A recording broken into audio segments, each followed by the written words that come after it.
Bismillahirrahmanirrahim. Assalamualaikum warahmatullahi wabarakatuh. Pada malam hari ini, ya, itu bertepatan dengan 12 Rabiul Awal, ya, di mana tiada kelahiran yang lebih menakjubkan, yang lebih agung, ya, yaitu selain kelahirannya Rasulullah Shallallahu Alaihi Wasallam. Jadi 12 Rabiul Awal atau tahun 571 Masehi itu dilahirkan sosok manusia yang agung. Yang dimana ketika Rasulullah Shallallahu Alaihi Wasallam itu lahir, terjadi beberapa peristiwa. Peristiwa apa? Padamnya api suci kaum Majusi, yang mana ratusan tahun api itu dijaga supaya tak padam. Kemudian runtuhnya istana Kisra. Kisra ini adalah raja dari Persia. Kemudian tersungkurnya berhala-berhala di sekitar Ka'bah. Dan terhalangnya jin untuk mencuri berita dari langit. Kemudian Ibunda Aminah selama mengandung juga melahirkan tak merasakan sakit. Serta bayi yang dilahirkan itu memancarkan cahaya. Maka ini adalah tanda-tanda, ya, peristiwa yang sangat luar biasa, yaitu kelahiran Rasulullah Shallallahu Alaihi Wasallam. Nah, tetapi ayah-ayah, bunda-bunda, tarikh 12 Rabiul Awal juga bukan hanya kelahiran Rasulullah, tapi ternyata wafatnya Rasulullah Shallallahu Alaihi Wasallam juga di tarikh 12 Rabiul Awal. Kemudian ada lagi satu peristiwa besar, yang mana Abu Bakar radhiyallahu anhu diangkat menjadi khalifah atau pengganti kepemimpinan Rasulullah. Jadi di tarikh 12 Rabiul Awal ini ternyata banyak sekali peristiwa. Ya, yang mana peristiwa ini adalah peristiwa yang menjadi asas dari terbangunnya peradaban atau tamadun Islam. Nah, di sini kita bukan hanya nak membicarakan tentang bagaimana Rasulullah, bagaimana fisik Rasulullah, bagaimana sosok Rasulullah, tapi yang paling terpenting di momen 12 Rabiul Awal ini adalah bagaimana kita melihat kembali sesuatu yang dibawa oleh Rasulullah Shallallahu Alaihi Wasallam. Peringatan Maulid Nabi, ya, ini adalah sesuatu momentum yang sangat bagus dan memang harus kita buat. Bukan hanya untuk meraihkan kelahiran Rasulullah saja, tetapi untuk mengingatkan kita kembali bahwa ada sesuatu yang luar biasa yang Rasulullah bawa, yaitu Islam, yaitu syariat-syariat Allah Subhanahu wa Ta'ala. Yang mana ketika kita mengakui cinta Rasulullah, maka kita harus meyakini juga, harus mencintai juga apa yang Rasulullah Shallallahu Alaihi Wasallam bawa. Dikatakan bahwasanya tanda cintanya seseorang, ya, itu adalah al-iqtida'u bihi, yaitu mengikuti atau meneladani seseorang tersebut. Di sini adalah Rasulullah. Maka ketika kita mengaku cinta kepada Rasulullah, maka bukti cinta kita itu adalah dengan meneladani Rasulullah. Maka dikatakan dalam Al-Quran, A'udzubillahi minasyaitonirrajim, laqad kana lakum fi Rasulillahi uswatun hasanah. Telah ada pada diri Rasulullah Shallallahu Alaihi Wasallam itu adalah contoh yang baik.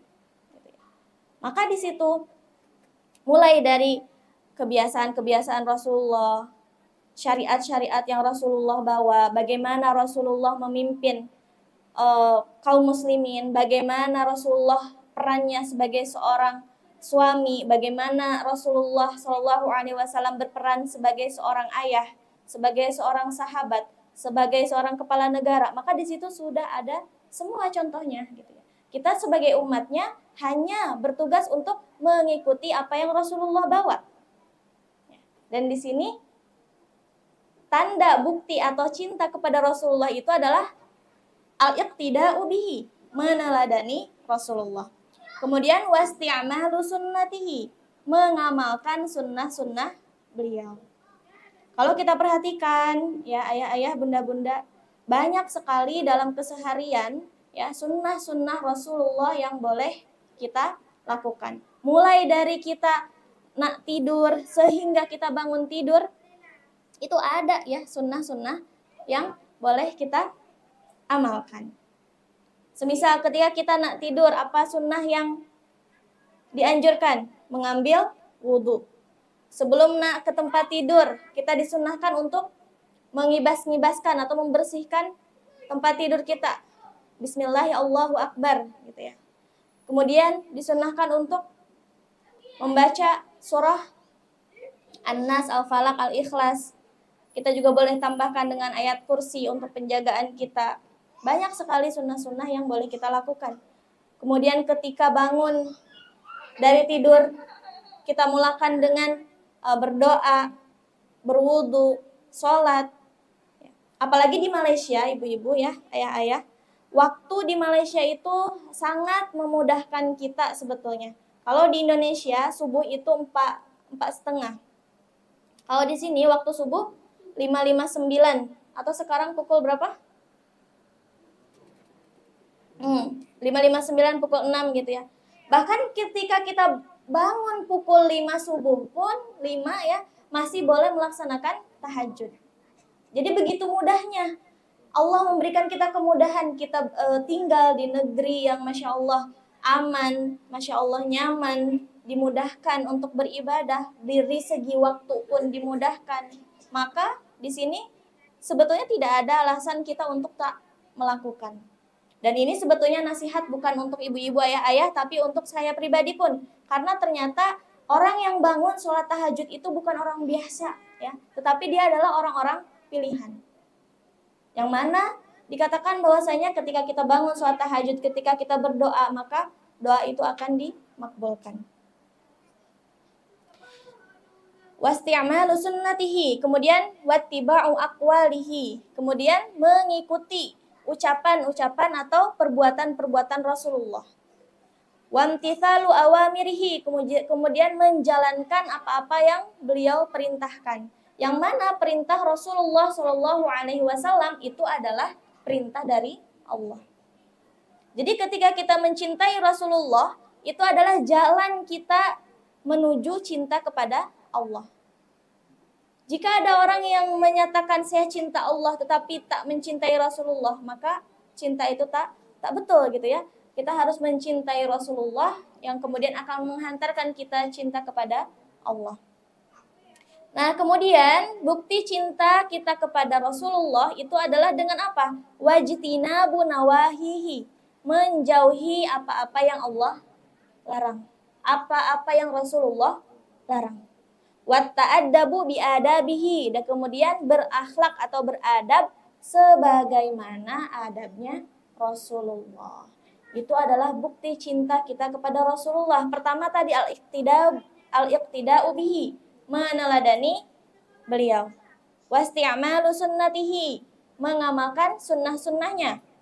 Wattiba'u aqwalihi wa af'alihi, mengikuti apa-apa yang diucapkan atau perbuatan Rasulullah juga. Wamtisalu awamirihi, kemudian menjauhi, kemudian menjalankan perintah-perintah beliau. Wajtinabu nawahihi, menghindari apa-apa yang Rasulullah larang. Watta'addabu biadabihi, dan berakhlak sebagaimana Rasulullah berakhlak. Nah, jadi peringatan Maulid Nabi, Maulid Rasulullah Shallallahu Alaihi Wasallam di sini, ya, tuntutannya itu adalah bagaimana kita meningkatkan kecintaan kita kepada Rasulullah dengan cara kita meningkatkan ketaatan kita kepada Allah. Itu sebetulnya salah satu tujuan kita. Salah satu yang ditekankan dalam peringatan Maulid. Nah, kemudian ternyata Rasulullah Shallallahu Alaihi Wasallam, beliau adalah seorang Rasul yang diutus untuk seluruh umat manusia. Bukan hanya diutus untuk kaum lelaki saja, bukan. Tetapi juga diutus untuk kaum perempuan. Banyak sekali pesanan Rasulullah Shallallahu Alaihi Wasallam kepada pihak perempuan. Jadi tak benar kalau di luar sana ada yang mengatakan Islam tak memuliakan perempuan. Tak betul ya. Justru ketika Islam hadir, derajat perempuan itu diangkat, dimuliakan. Ketika Arab jahiliyah dulu, yang mana posisi atau keberadaan perempuan itu tak dihargai, tak dianggap, ya, bahkan bayi perempuan yang lahir itu dianggap aib, dikubur hidup-hidup, ya. Tetapi ketika Islam datang, masya Allah, gitu ya, Islam memuliakan perempuan. Bahkan, ya, ada salah satu seorang sahabiah datang kepada Rasulullah, ya Rasulullah, waktu Rasulullah itu banyak bersama dengan kaum lelaki. Bagaimana dengan kami kaum perempuan? Kami pun nak belajar, kami pun nak belajar dari Rasulullah, gitu ya. Kemudian Rasulullah pun mengkhususkan waktu di mana para perempuan, para sahabiah itu boleh bertanya, belajar kepada Rasulullah. Ini salah satu tanda Islam dan Rasulullah itu memuliakan perempuan. Dan di sini kita akan mengangkat salah satu hadis yang mana ini adalah pesanan Rasulullah kepada perempuan. Hadis ini diriwayatkan oleh Imam Ahmad dari Abdurrahman bin Auf. Idza shallatil mar'ah khamsaha. Mungkin ibu-ibu pernah dengar juga ya hadis ini.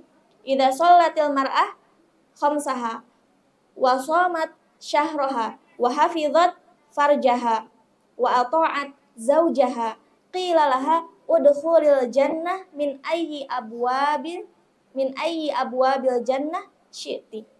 Udkhulil jannah min ayyi abwabil jannah syi'ti.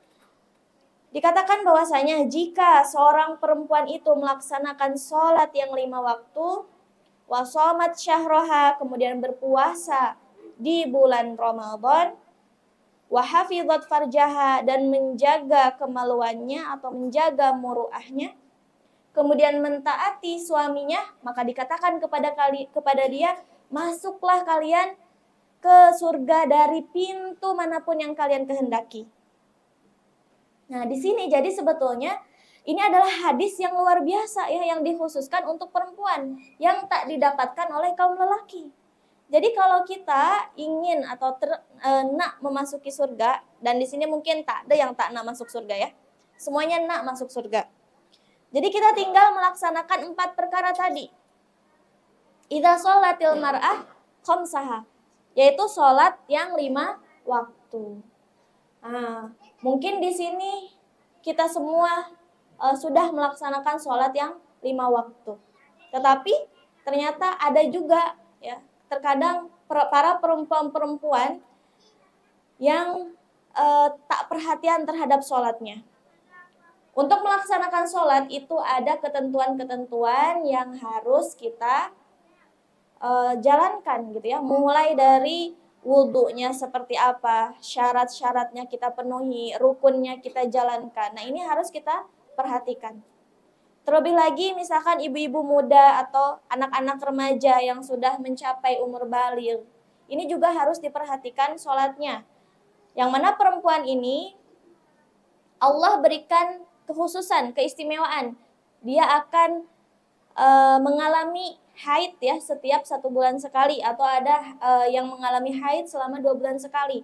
Nah, di sini pun ada gitu ya hukum-hukum fikih yang mengatur bagaimana supaya sholat kita ini tetap terperhatikan. Mungkin boleh jadi ada yang belum paham gitu ya di antara kita, ternyata jikalau kita keluar darah haid di waktu sholat zuhur, kemudian kita kebetulan belum sholat zuhur. Biasa kita mungkin sholat zuhurnya pukul 2. Jadi ketika darah keluar pukul 1:30, itu kita belum sholat, maka sholat zuhur itu harus kita qadha. Nah, banyak nih di antara kaum muslimah ya, yang belum paham tentang perkara ini. Padahal ini adalah perkara yang wajib kita perhatikan. Karena tadi syarat untuk masuk surga. Kita harus perhatikan sholat kita. Atau kemudian ketika kita berhenti haid di waktu asar, ya. Nah, ternyata sholat zuhurnya juga harus kita qadha. Jadi mana-mana sholat yang boleh dijama gitu, itu harus kita qadha. Jadi itu adalah perkara sholat. Atau mungkin di antara kita sudah ada yang merasa, oh saya sholat sudah betul, sudah saya penuhi. Tapi tengok di masa dulu ketika kita baligh. Adakah sholat-sholat kita yang tertinggal? Atau di masa-masa kita belum paham bahwa sholat itu wajib? Adakah sholat-sholat kita tertinggal? Dan di sini ketika kita merasa, oh iya dulu ketika balik saya tak paham lagi kewajiban sholat nih. Berarti di situ ada sholat-sholat kita yang tertinggal. Jadi untuk masuk surga dari syarat yang pertama, menyempurnakan sholat kita, ternyata ada nih yang kurang gitu ya. Maka di sini kalau ada sholat-sholat kita yang tertinggal, maka harus kita qadha. Meskipun sebetulnya sholat itu pada waktunya, ada waktunya yang ditetapkan, tetapi sebagai bentuk bahwa kita mengakui dosa kita, mengakui kesalahan kita, maka kita perbanyaklah sholat qadha untuk mengganti sholat-sholat dahulu kita yang tertinggal. Kemudian yang kedua adalah wasomat syahroha, dan berpuasa di bulan Ramadan. Ini yang diperintahkan kepada kita. Bukan puasa sunnah gitu ya, puasa wajib saja dijalankan dengan sempurna, insya Allah. Ketika kita melaksanakan 4 perkara tadi, kita boleh memasuki surga min ayyi abwab, dari pintu mana saja. Tetapi dari segi berpuasa pun harus kita perhatikan pula. Boleh jadi dulu gitu ya, ketika kita mulai balik, kita belum paham kewajiban puasa, akhirnya apa? Ada puasa kita yang bolong-bolong. Pagi puasa, tengah hari berbuka, nanti puasa lagi gitu ya. Nah, berarti ini tidak sempurna puasanya, bahkan bukan dikatakan puasa, berarti kita harus qadha. Atau mungkin ada yang ibu-ibu ya biasanya melahirkan, ya, kemudian atau mengandung di bulan puasa, ketika kita tak kuat berpuasa, akhirnya kita berbuka misalkan karena uzur, maka di situ juga kita harus perhatikan, kita harus mengqadha puasa. Kemudian yang berikutnya adalah wahafidhat farjaha. Jadi syarat yang ketiga itu adalah kita harus menjadi seorang muslimah yang menjaga muruah kita. Nah, ini juga boleh ya didengarkan oleh ayah-ayah yang nanti ketika kembali ke rumah boleh disampaikan kepada istrinya. Karena pada hari ini, realiti yang kita tengok pada hari ini, wahafidhat farjaha, meskipun kelihatannya mudah, ternyata di hari ini untuk menjaga muruah atau rasa malu dari seorang perempuan itu sangatlah sulit. Ya, dimana pada hari ini kita melihat bahwa pergaulan antara perempuan dan laki-laki sudah tidak ada batasannya. Pergi bersama, ya, berjalan-jalan bersama, tertawa bersama, padahal bukan mahram, padahal bukan suami istri. Ya. Dan itu dinormalisasi, dianggap biasa, padahal itu adalah sesuatu yang tak biasa. Ya. Para sahabiah dulu, zaman Rasulullah, mereka sangat menjaga. Bahkan dikatakan bahwa ketika mereka pergi ke masjid untuk sholat, tak diketahui identitasnya itu siapa yang sholat ke masjid ini. Ini adalah karena mereka sangat menjaga. Sedangkan kita, perempuan-perempuan hari ini, mohon maaf ya, mereka ialah dari segi menutup aurat juga tidak menutup aurat dengan sempurna. Kemudian dari segi pergaulan juga tak dijaga, antara laki-laki perempuan saling bersama, berjalan bersama, makan bersama gitu ya. Itu adalah sesuatu hal yang tak biasa dan harus kita hindari, karena pada asalnya hukum pergaulan antara perempuan dan laki-laki itu adalah infisal, ya, terpisah. Kecuali kalau ada hajat-hajat syar'i yang membolehkan kita untuk berinteraksi, misalkan taklim. Kalau ikut kan sebetulnya saya malu gitu ya untuk menyampaikan di hadapan ayah-ayah gitu ya, bapak-bapak. Tetapi karena saya yakin bahwa hukum belajar mengajar itu adalah hukumnya boleh bagi perempuan yang mengajar lelaki atau lelaki mengajar perempuan, maka akhirnya saya pun memberanikan diri, saya pun yakin. Karena apa? Karena Allah dan Rasulullah membolehkan. Nah, begitupun ya kita di kehidupan luar, kita harus menjaga. menjaga pandangan kita, menjaga rasa malu kita, kemudian menjaga muruah atau kehormatan suami kita. Jangan kita nak bermudah-mudahan untuk bercampur, untuk bergaul dengan lawan jenis. Karena dari tidak diperhatikannya pergaulan ini, maka muncullah persoalan-persoalan baru di tengah-tengah masyarakat kita. Ya, masalah pergaulan ini banyak sekali ya. Anak-anak remaja sekarang sudah ada yang nauzubillah ya, hamil di luar nikah, bahkan sekolah rendah pun macam tuh. Kemudian yalah banyaklah pergaulan-pergaulan yang itu tidak sesuai dengan syariat. Ini harus kita hindari ya, mulai dari kita menjaga pergaulan kita. Mungkin bunda-bunda di sini, ibu-ibu di sini sampaikan kepada anak-anak cucu kita, berpakaianlah sesuai syariat, tutuplah auratmu, jaga auratmu, bergaullah sebaik mungkin. Jangan ada istilah couple-couplean gitu ya, karena itu tidak sesuai dengan perintah dan larangan Allah. Kemudian wa ta'at zaujaha. Nah, yang harus kita lakukan berikutnya itu adalah taat kepada pasangan kita, taat kepada suami. Dan ini yang hari ini juga sangat sulit kita dapati gitu ya. Perempuan-perempuan, ibu-ibu yang lembut kepada suaminya, yang taat kepada suaminya. Karena masalah taat ini adalah sesuatu yang ternyata tidak mudah ya. Karena kita harus menundukkan ego kita untuk mentaati azan ya. Alhamdulillah. Untuk mentaati permintaan-permintaan suami kita. Ketika kita sudah menikah, berumah tangga, bahkan sudah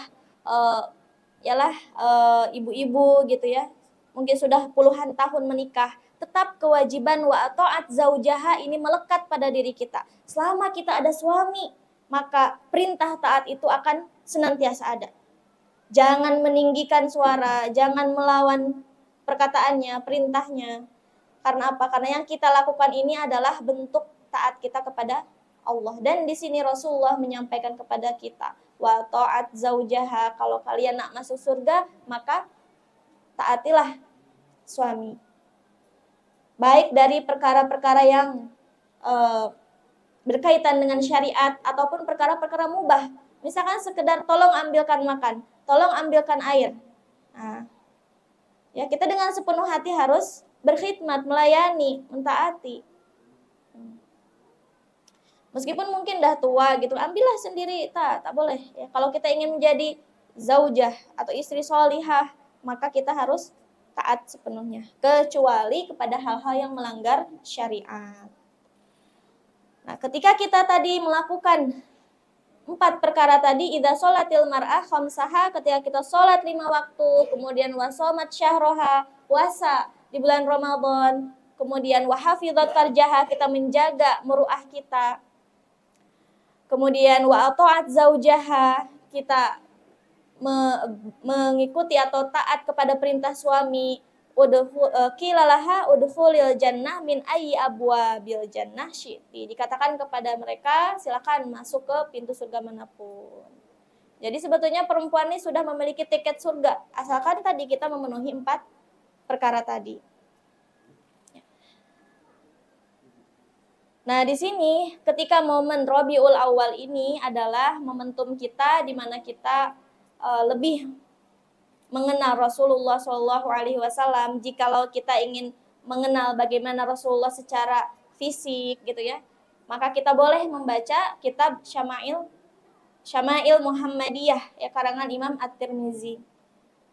Di situ akan dihuraikan bagaimana fisik Rasulullah, tinggi beliau, wajah beliau gitu ya, bagaimana pakaian beliau. Di situ adalah bentuk kita untuk meningkatkan kecintaan kita kepada Rasulullah Shallallahu Alaihi Wasallam. Dan yang terpenting dari bentuk kecintaan itu adalah taat, ya, taat terhadap perintah Rasulullah atau taat terhadap larangan-larangan Rasulullah. Laukana hubbuka shadiqan la ta'tahu innal muhibba liman yuhibbu muti'un. Ini perkataan Imam Syafi'i. Jikalau cintamu itu benar, maka tentu engkau akan mentaati baginda Rasulullah Shallallahu Alaihi Wasallam.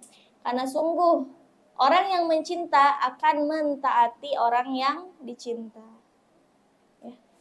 Begitupun dengan bentuk cinta kita kepada Allah.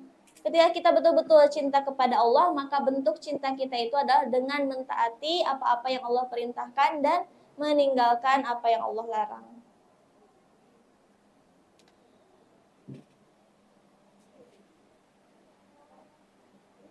Nah, termasuk juga hakikat mencintai Rasulullah Shallallahu Alaihi Wasallam itu adalah kita mencintai para pewaris Nabi yang memperjuangkan agamanya, yang kemudian mendidik umat agar senantiasa berada pada jalan yang benar, ya, yang mengingatkan kepada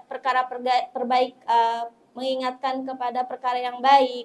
Nah, di sini juga bentuk cinta kita kepada Rasulullah dengan cinta kepada pewaris Nabi, yaitu para ulama. Dikatakan bahwasanya para ulama adalah pewaris Nabi, bahwa Nabi tidak mewariskan dinar dan dirham, tetapi para Nabi mewariskan ilmu. Siapa saja yang mengambilnya, maka ia telah mengambil bagian yang banyak. Nah, karena apa? Pada hari ini kita melihat realiti di mana para asatiz, para ulama itu tidak dihormati. Bahkan kita melihat ya, fakta hari ini seorang guru gitu ya, ketika mengingatkan muridnya, ketika muridnya salah, malah gurunya yang dipidanakan, malah gurunya yang disalahkan. Nah, sebetulnya pada hari ini kita sangat sulit ya gitu untuk melihat bagaimana penghormatan kita kepada para ulama, kepada guru. Bahkan kalau di negara saya gitu ya, seorang guru itu sangat mengkhawatirkan keadaannya. Mereka digaji dengan gaji yang tak seberapa. Bahkan ada yang 3 bulan sekali hanya dibayar 100 ringgit. Ada yang 1 bulan 100 ringgit. Padahal itu untuk memenuhi keperluan sehari-hari pun tak cukup gitu ya. Ketika di zaman Islam masih tegak ya, Islam masih ada, Islam masih diterapkan, guru ini sangat dimuliakan, bahkan gajinya pun sangat besar. Bahkan ketika di masa Abbasiyah, kalau tak silap, ketika kita menulis suatu ilmu, menulis suatu buku, maka ganjarannya itu adalah apa? Buku itu akan ditimbang seberat apa. Maka itulah balasannya. Kalau hari ini, tak ada penghormatan yang begitu luar biasa kepada guru. Nah, ini adalah tugas kita ya, seorang murid atau ibu-ibu memiliki seorang anak, tanamkan kepada anak-anak bahwa kita harus memiliki adab terhadap guru kita. Ketika ilmu itu ingin sampai kepada kita, ketika hati kita ini ingin menyerap ilmu, maka kita pun harus belajar bagaimana caranya menghormati guru-guru kita. Kalau dulu saya belajar di Mesir, ketika syekh itu datang, ya, kita mesti semuanya akan berdiri sebagai bentuk penghormatan kepada beliau. Kita tak akan duduk sebelum syekh itu duduk. Nah, macam itu adalah salah satu adab yang mana hari ini banyak ditinggalkan. Nah, kemudian kecintaan yang hakiki terhadap Rasulullah Shallallahu Alaihi Wasallam, ya sejatinya dia akan menumbuhkan kepedulian atas kondisi umat hari ini. Jadi tadi ya kita ingat bahwasanya peringatan Maulid Nabi ya itu pertama kali diadakan pada masa dinasti Ayyubiyah, Salahuddin Al-Ayyubi. Yang mana ketika itu peringatan Maulid Nabi itu diselenggarakan tersebab umat Islam pada hari itu berada pada titik jenuh, pada titik kepenatan, kelelahan.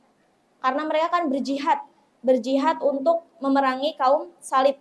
Jadi dah penat gitu ya. Nah, akhirnya dilaksanakan peringatan Maulid Nabi supaya menyuntik semangat kepada kaum muslimin ya untuk meneruskan perjuangan Rasulullah, untuk meneruskan perjuangan para sahabat. Nah, begitupun hari ini ya. Peringatan Maulid ini semoga menjadikan kita umat yang semangat gitu ya mengambil syariat-syariat Islam. Kemudian kita menumbuhkan kepedulian kita terhadap umat Rasulullah. Karena Rasulullah itu sangat peduli terhadap umatnya. Ketika akhir hayatnya pun Rasulullah mengatakan ummati, ummati, ummati. Yang mana umat Rasulullah pada hari ini berada di titik terendah. Bagaimana kita melihat saudara-saudara kita di Gaza, di Palestina, diserang habis-habisan, dibombardir, dilaparkan, disulitkan kehidupannya. Maka di sini sebetulnya ada kewajiban kita sebagai seorang muslim untuk menolong mereka. Karena umat muslim ini adalah bagaikan satu tubuh. Ketika satu bagian tubuh kita itu sakit, maka seluruh tubuh kita akan merasakan sakit. Itu yang seharusnya gitu ya. Maka jangan lupakan saudara-saudara kita di Gaza, senantiasa doakan mereka ya, agar segala penderitaan mereka itu dihilangkan. Dan kita ini adalah bagaikan satu tubuh, kita harus senantiasa mengingat mereka, mendoakan mereka. Dan semoga kita semua ya, dengan peran kita masing-masing sebagai seorang ibu, sebagai seorang ayah, sebagai seorang anak, semoga di momentum Maulidur Rasul ini kita menjadi sosok-sosok yang lebih baik ya, yang menanamkan kecintaan kepada Rasulullah dengan berusaha untuk taat kepada Allah dan Rasulnya. Sekian yang dapat saya sampaikan ya, usikum wa nafsi bitaqwallah. Semoga apa yang saya sampaikan ini mungkin hanya sedikit ya, tetapi semoga berasar masuk ke dalam hati-hati kita, dan bukan hanya masuk dari telinga kanan keluar dari telinga kiri ya, tetapi kita memiliki semangat untuk mengamalkan apa yang kita dapatkan. Semoga Allah cenderungkan hati kita kepada arah kebaikan. Semoga Allah lembutkan hati kita sehingga kita mudah untuk menerima kebaikan. Alhamdulillah, mari kita tutup dengan membaca hamdalah, istighfar, dan doa kafaratul majlis. Alhamdulillahirabbil alamin, astagfirullahalazim. Subhanakallahumma wa bihamdika asyhadu an la ilaha illa anta astaghfiruka wa atubu ilaik. Wassalamualaikum warahmatullahi wabarakatuh.